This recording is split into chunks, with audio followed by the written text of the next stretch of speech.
Whether you run a software platform like we are, or you're delivering services for multiple clients, we're going to run into the same scaling issue very quickly.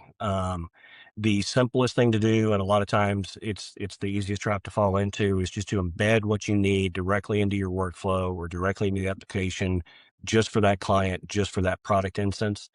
Um, but that's going to lead over time to an enormous sprawl of workflows and individual things that you have to manage and maintain. What we have found is that the better approach to this is to treat it as shared infrastructure.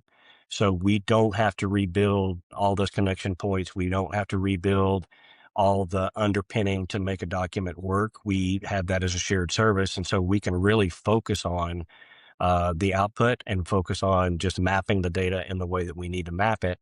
But we've got a structure around that variability that can adopt new clients, new data points, new data streams without affecting anything underneath.